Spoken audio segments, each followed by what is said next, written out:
on with the Fantasy Forecast with Grindberg and bigz. He is Grindberg. I am bigz. We are coming at you from the Fantasy Sports Advice Network on the YouTubes. And hey, we're going to talk about some things today. I know that you out there in Fantasyland, you're sitting there on your couch alone or with somebody, and you're thinking to yourself, are there any undervalued gems that are going under the radar? What players are ranked outside of the top 12 that will outplay their current ADP? We have 6 for you. I've got 3. Mike's got 3. We're going to give you that edge that you need to win and redraft fantasy football right now. But first, how you doing, Mike?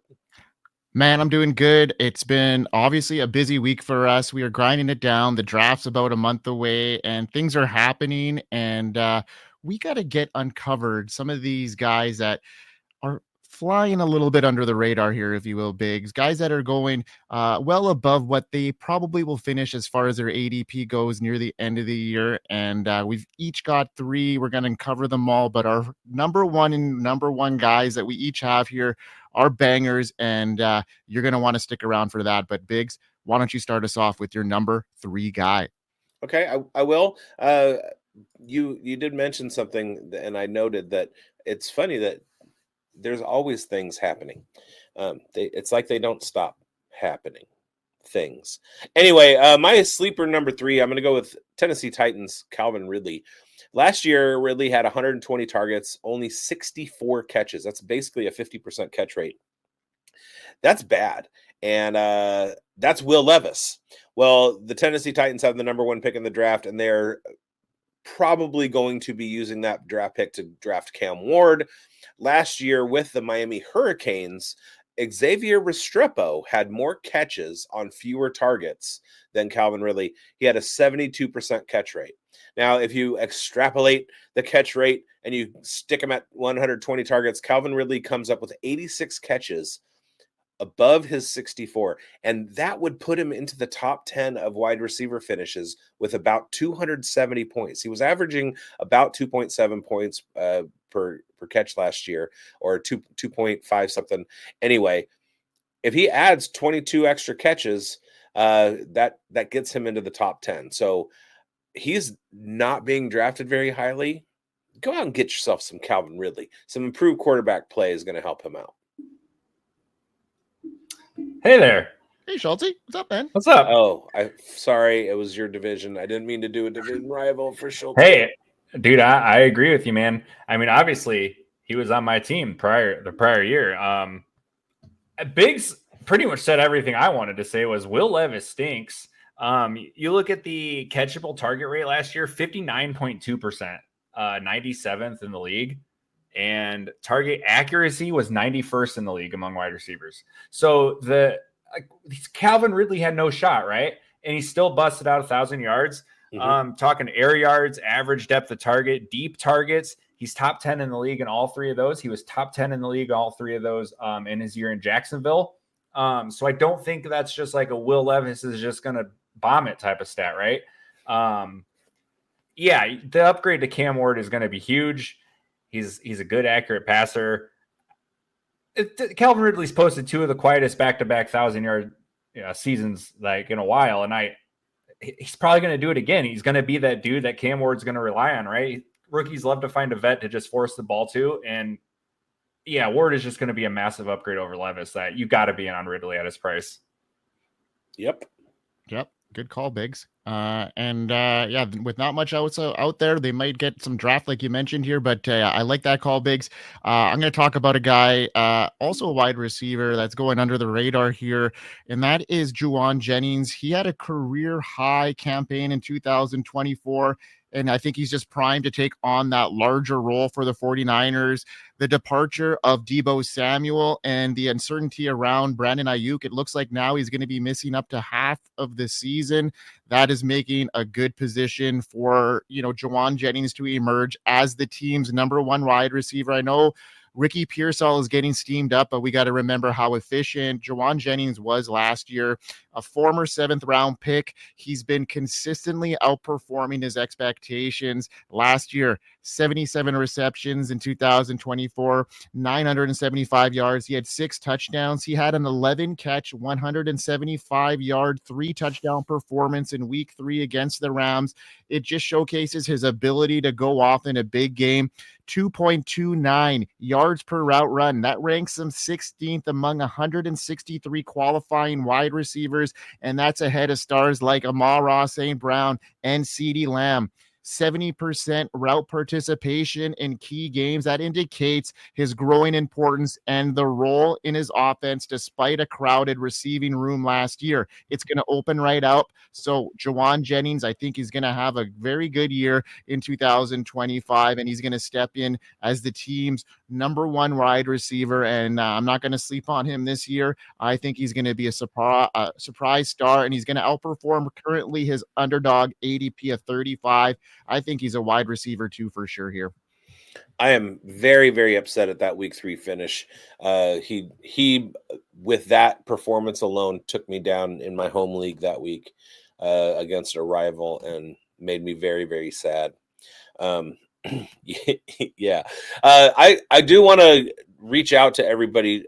Go get Jauan Jennings at his price. I do want to reach out to everybody real quick, especially if you are in Northern California or you are going to be around Northern California in June. On June 21st, we are hosting the Scott Fishbowl live draft event. It's going to be at a place called the Shady Lady Saloon in Sacramento, California. It'll be June 21st. It's a Saturday from 11 a.m. to 4 p.m. Go to scottfishbowl.com live event, NorCal, and sign up and make sure that you let them know that you want to be in the Sacramento or the NorCal live draft. And the Scott Fishbowl is an incredible charity event. Over 4,200 teams last year from around the globe. There should be more teams this year. We all play. We all have a great time with it. I do the live drafts. I'm coordinating this year's NorCal live draft, and I'm inviting all of you people that are watching from Northern California to come out and party with me, draft a team, maybe get into my Scott Fishbowl division and kick my ass. Whatever. scottfishbowl.com, live event, location, NorCal, sign up, and that's that. That's awesome, bigz. Great opportunity for you. And, bringing that Fish Bowl name, it's already such a huge recognizable name within the community. But, we're partnering up with Scott Fish Bowl, and there's some exciting stuff on the horizon for FSAN down the line. So stay tuned for that. And let's bring on our community here, Schultz. Let's hear about this thriving community that is the Fantasy Sports Advice Network. We are here. FantasySportsAdvice.com, offering the best fantasy sports social media platform. Why join endless Discord communities or the trolls of Reddit? Fantasy Sports Advice is a community designed to help you win with 24/7 support. Go to FantasySportsAdvice.com and become a pro member for unlimited access. Again, go to FantasySportsAdvice.com today. Yeah, earlier last week, I locked down the bar that we're going to be doing the event at, and told the Fantasy Cares people. I got a DM from Scott, and he was like, "Thank you for doing this," and I was like, I feel like it's my honor. It's like I'm giving back. The Scott Fishbowl is basically the reason that I'm sitting here right now, and the reason that I have a relationship with you and with Schultz and doing the things that we are doing. It's because of the Scott Fishbowl. And so the least I can do is, help in some way. So that's what I'm doing.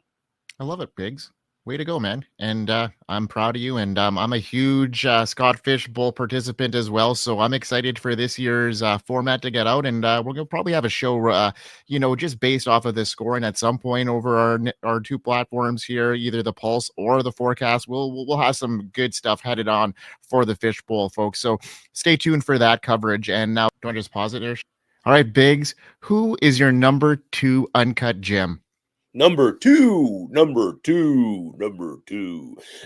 number 2 guy is a wide receiver that I was kind of hoping wasn't going to be coming over to the Raiders, and he didn't. He did just sign a free agent contract, a fairly big one, if I'm not mistaken, to go to New England and help Drake May, and that's Stefon Diggs. Now, Diggs is coming off of a season-ending injury last year when he was with Houston, but he very well could very quickly turn into the wide receiver one in New England with a prolific passing arm in Drake May. Last year, he had 2.6 points per reception. If he's projected to catch 100 balls, that puts him at wide receiver 8. He is not being drafted there. The injury is part of it. The slowdown in last year is a result. But if he gets that 100 catch mark, and he's doing what he's done historically throughout his career, Stefon Diggs is going to be an absolute buy. Yeah, I mean, I don't think he's done. He showed last year he had some left in the tank. I think if he could avoid the injury bug, I think this is a good situation for Drake May. I still think they're going to add somebody in the draft or, put some more talent around him. But this was their best situation at this stage with the big name receivers that were, being franchise tagged or signed elsewhere. So yeah, this is a good opportunity for Stefon Diggs to relinquish some of that the glory he had in the Buffalo days. But I don't think it's going to get quite that prolific. But he's definitely in a good situation and in a situation where he's going to deliver on fantasy value. So I like that, Biggs. My number 2 guy is a quarterback, and I think he's a sleeper because he hasn't played an NFL game yet. He's got a ton of upside, and I'm talking about JJ McCarthy. I think that the Vikings have placed faith in him. They let Sam Darnold go. I know there's been rumblings about Aaron Rodgers potentially coming over, but I think that's just fluff. McCarthy now inherits an offense that is packed with talent. We know that they have Justin Jefferson, Jordan Addison, and a top-tier tight end in TJ Hawkinson.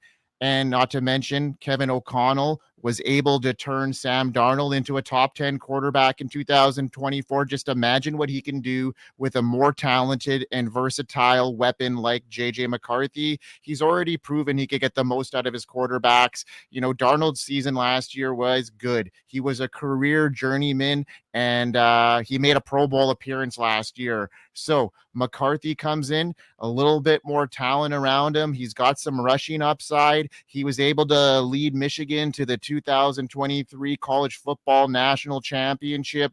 It shows that he can, perform under pressure. He had a 64 completion rate, 3,000 yards, 28 touchdowns in his last season. So he's got all the tools, and with a great supporting cast, Kevin O'Connell as his mentor, I just think that JJ McCarthy is poised to, definitely deliver big this year and outpace his ADP of he's outside the top 24 right now, and that's a crazy value to me at this stage, Biggs.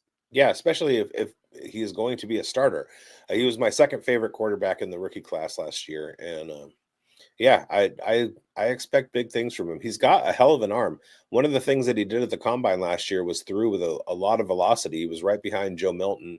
I think it was Joe Milton, but he was just a couple ticks off with his velocity. He's going to be able to showcase a big arm, and he also can run.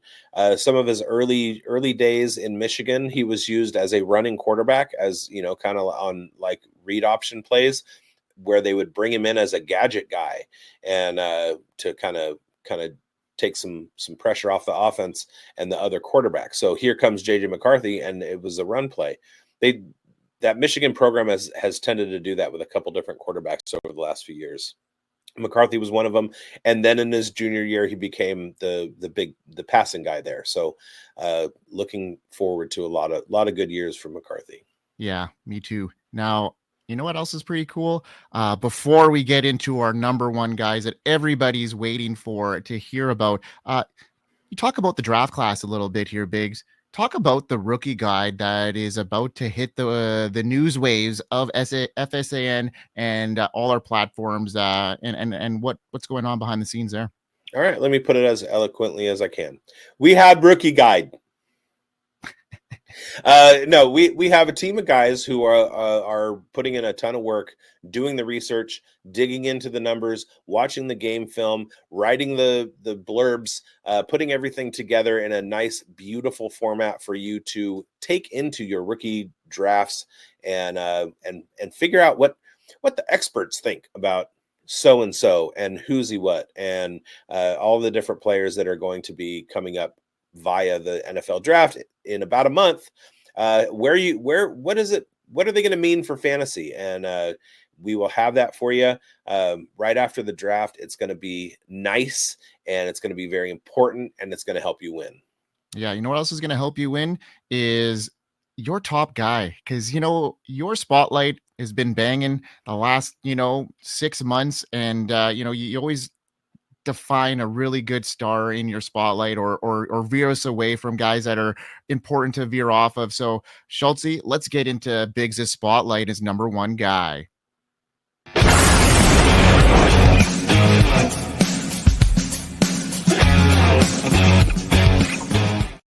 bigz' sleeper number one, my spotlight character is Washington Commanders quarterback Jayden Daniels. And you're like, what? He just won offensive rookie of the year. How's he a sleeper? I'll tell you, his current ADP is 14. Are you kidding me? This guy has a top 5 finish as a quarterback in his rookie season. And yes, sometimes there are sophomore slumps, but Jayden Daniels is the kind of cheat code guy that's not going to happen to. He rushes the ball. We've talked about it on this show. Mike has brought him up a couple times in the last few weeks, and we keep hammering it home to you guys. Jayden Daniels is the truth. He is legit. He's also got 2 or 3 years younger than he's 2 or 3 years younger. He's at least a year younger than Josh Allen and Lamar Jackson. That's a joke because he came out at like 25. But Jayden Daniels is. We have Adam Peters, who's one of the guys that I respect the most as far as personnel evaluation, talent evaluation. The 2 guys in the NFL, Howie Roseman and Adam Peters. Those 2 guys I look at, and if they like them, that's the easiest way onto my roster. Adam Peters loves himself some Jayden Daniels, and he's putting together a team around Jayden Daniels that is only going to help Jayden Daniels thrive. Brought over Deebo Samuel. He's making the moves that are necessary. We have the draft to look at. They might go get a passing running back, somebody to replace Brian Robinson. They might get more wide receivers. They might get another big tight end to supplement for Ertz and wait for the other guy. Jayden Daniels is legit. And if he's going as the 14th quarterback off the board, something is wrong. He should be going in the top 5. So grab somebody that you want to take a long shot on in the top 10, and then grab Jayden Daniels, because he's going to be the one to win you your league. Yeah, he's a league winner. He was last year, and we identified him then, and we're going to identify him now, even at a value here when prices seem a little bit steep. That is not a steep price for Jayden Daniels. I'll tell you that now. Schultze, let's get into my spotlight.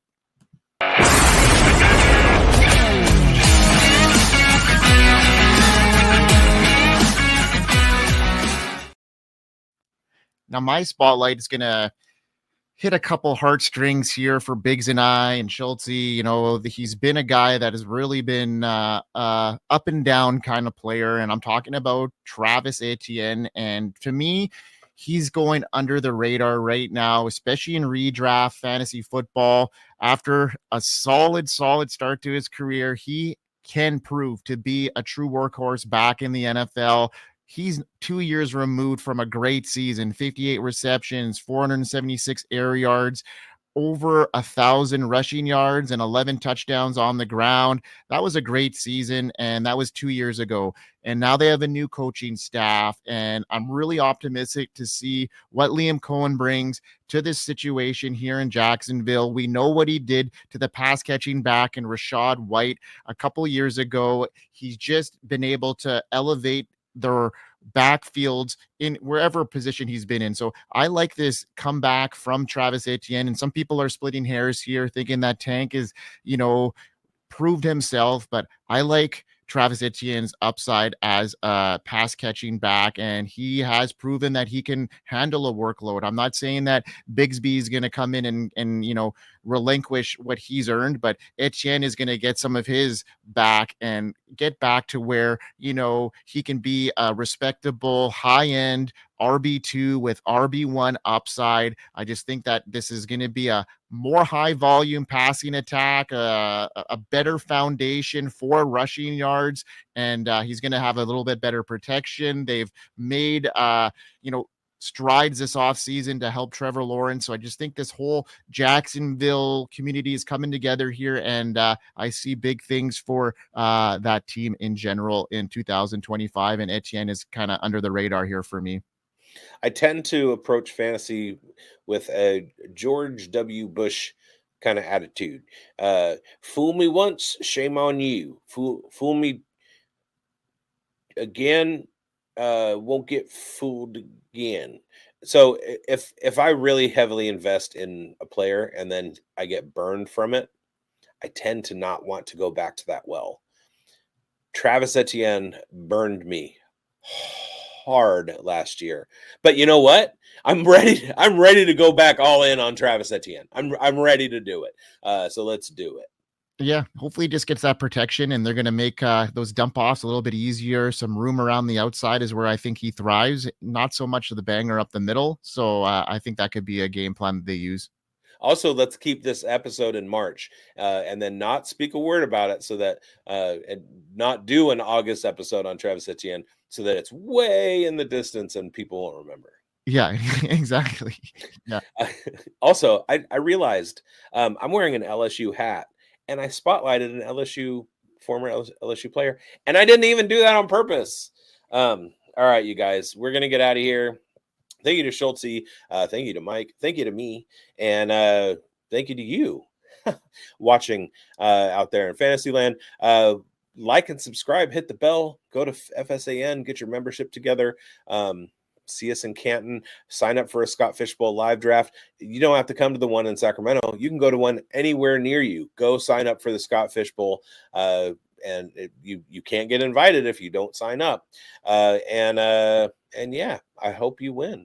Yeah, we hope you win, folks. From all of us on FSAN, peace.